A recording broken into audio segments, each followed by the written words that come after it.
Meu nome é Cecília Vasconcelos Lacerda Guarana. Nasci aqui em São Paulo mesmo. E toda a vida morei aqui, a não ser o tempo que eu trabalhei como docente, professora ou diretora fora da cidade. Eu fiz pedagogia na USP, fiz depois especialização em psicologia educacional lá também. E nesse momento, quando eu estava terminando o curso, entrei em contato com o trabalho do educacional. Meu nome é Lígia Tibiriçá Willer. Eu sou formada em pedagogia com especialização em orientação educacional. Posteriormente também eu fiz o curso de psicologia social no Instituto Pichon Rivière.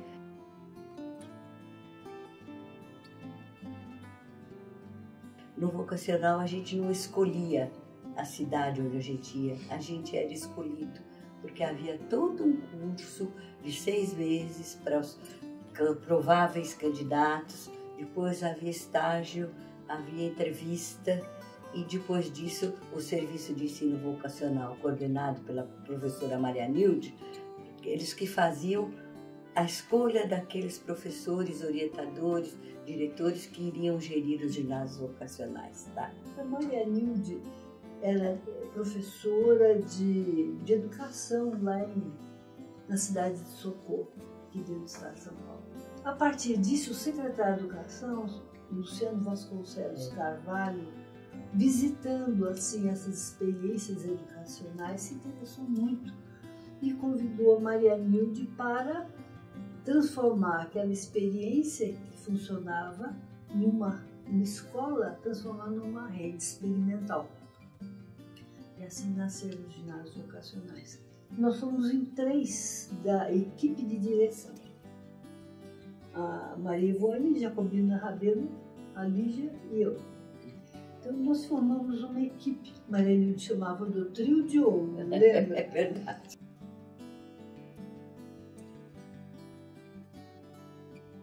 Fomos para Batatais, por onde que a gente começou? Conhecendo a cidade, estudando a pesquisa e adaptando aqueles objetivos gerais que a gente tinha levantado do sistema para Batatais. Como é que o que a gente queria realmente? Para aquela realidade, né? Era a função da diretora, esse trabalhar a comunidade em volta, articulação com né? o ginásio, com a família. Então a gente teve muitos encontros antes de entrar em funcionamento, mesmo nesse período anterior, nós tivemos reunião com pais.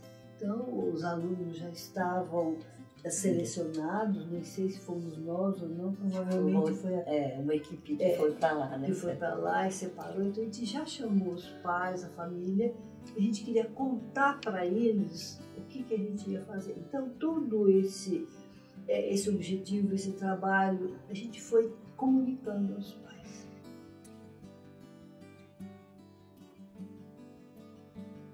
O estudo do meio começava pelo meio mais próximo, que era a escola. Então, ao chegar, a gente fazia aquele trabalho com os professores, a gente planejava e depois organizávamos para conhecer a escola. Onde que ela estava situada, em que bairro e tal. E daí começava o estudo do meio, que poderia ser organizado por uma área, mas em cada bimestre, o planejamento era bimestral. Em cada bimestre sempre tinha um estudo do meio coletivo.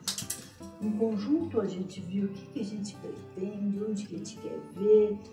Na volta, a gente reunia, né? Então eles montavam um relatório. Discutiam então, ficavam organizando e esses relatórios eram discutidos em cada área. Então o que eles escolheram que seria ligado, por exemplo, o que interessou de português, o que eles tinham pensado?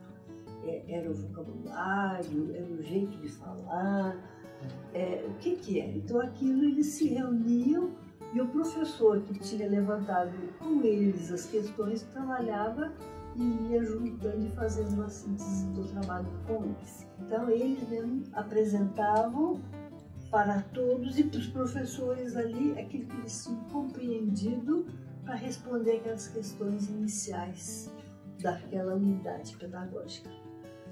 Isso é interessante. Em alguns momentos, então, por exemplo, terceira série, que era o estudo do Brasil, que alguns grupos foram, a gente sempre ia para Minas Gerais, que era contraste. Então, às vezes, a gente chamava a família. Então, essa apresentação a gente chamava também. Mas eu acho que isso desenvolveu muito os alunos na experiência tanto da vivência de grupo, na vivência da troca, da comunicação, como experiência de apresentar o trabalho, de responder. E de conhecer toda uma realidade, porque não era feito um roteiro assim, agora vocês vão ver isto. Eles tinham que levantar o que eles iam ver nesses diferentes lugares. E tudo isso era trabalhado com os professores. A orientação educacional trabalhava assim com os alunos. Como é que eles iam trabalhar em equipe? Como eles faziam a escolha da equipe, não era eu que determinava. Eu organizava as equipes de acordo com a escolha deles, segundo a técnica de Moreno. Então a gente montava as equipes respeitando as escolhas deles. E eles escolhiam quem ia ser o líder da equipe. Então, todo esse trabalho, assim, tanto no estudo dirigido, era assim, a gente discutia na orientação educacional como é que estava indo o trabalho deles em equipe, que dificuldades que eles estavam tendo, o que estava acontecendo, como é que eles podiam resolver. Eu não dizia assim, faz isto, a gente discutia com eles para eles chegarem à conclusão do que eles tinham que fazer para resolver o problema que estava surgindo na equipe. E assim, o que eles consideravam que era ser um membro de uma equipe, o que eles consideravam ser o líder da equipe. E tudo isso era trabalhado. E como eles iam nessas entrevistas, o que aconteceu, como é que eles foram, surgiu alguma dificuldade de relacionamento lá, a gente discutia tudo isso na reunião com os alunos da orientação, com a orientação educacional. Semanalmente. Semanalmente a gente tinha reunião com eles.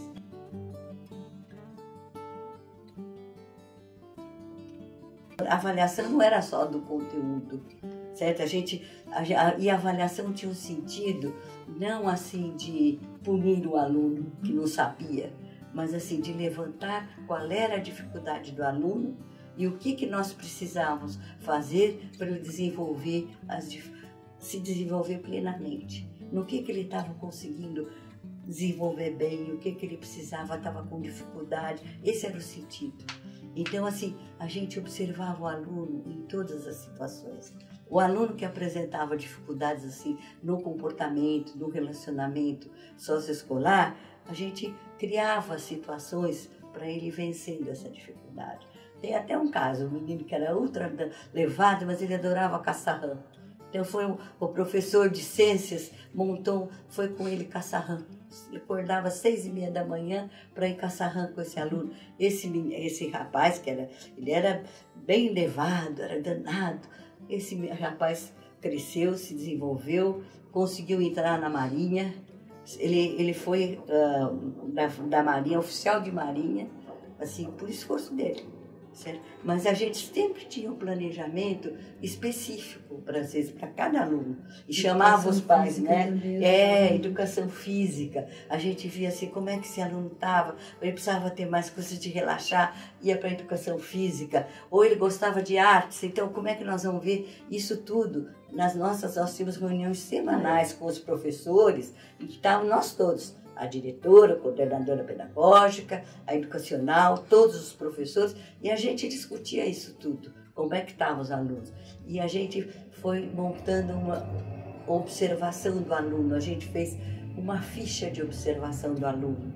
A gente discutia com os professores e montamos como é que esse aluno estava. Não no tema assim, da prova, do conteúdo, assim, como é que ele estava se desenvolvendo com os colegas, como era o relacionamento dele com o professor, ele era um aluno isolado, ele participava das atividades, e todos os professores faziam essas fichas. A FOA. A FOA, né? Ficha de observação. E isso era muito bom, porque o aluno não recebia uma avaliação assim, só de conteúdo, que havia a prova.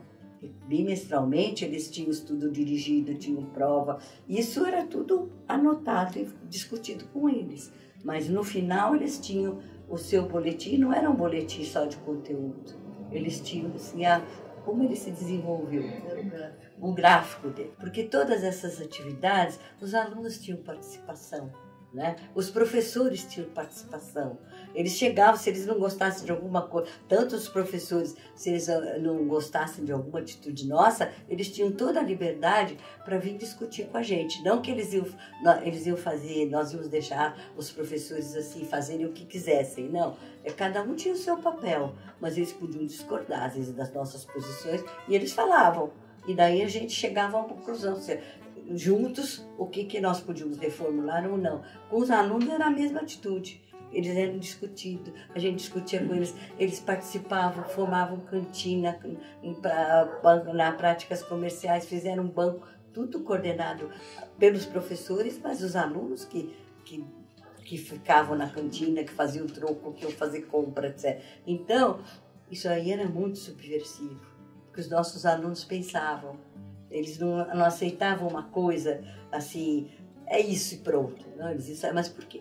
Por quê? Isso, para um regime que não era democrático, que achava que pensar é perigoso. Então, acho que esse foi o motivo da invasão dos vocacionais.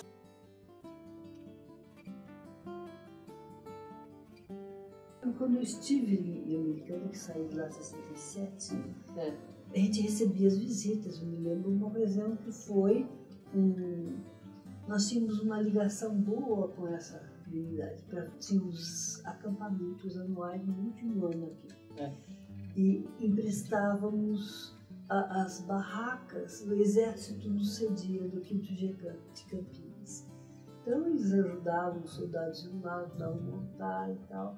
A gente fazia o acampamento e era aberto se eles quisessem acompanhar, e tudo tinha o fogo do conselho, o Sr. Nelson fala bem. E então nós tínhamos essa troca. O coronel foi chamado para fazer uma palestra, tudo, mas ele ficou um dia que eu estava lá e ficou impressionado com o painel e dizia assim: por que esse recorte aqui da guerra do Vietnã? O que tem isso de interesse para os alunos? Há um painel que ficava lá fora, que tinha o mapa mundi e os recortes que eles iam fazendo das atualidades, tudo eram colados ali, em jornal, eram mudados periodicamente. Então, colocados ali, os alunos ajudavam a selecionar, pregava e ligava, por exemplo, ao país, à cidade de origem. Então, as notícias eram indicadas e indicados ao local de onde aconteceu. Por exemplo, o Paquistão, os problemas de agora. Então, deveria ter notícia lá e a questão. Então, isso era discutido nas aulas. Então, essa consciência de por que está acontecendo isso, do certo, do justo, das raízes das coisas, isso era parte da educação. Mas a educação tem que ser assim.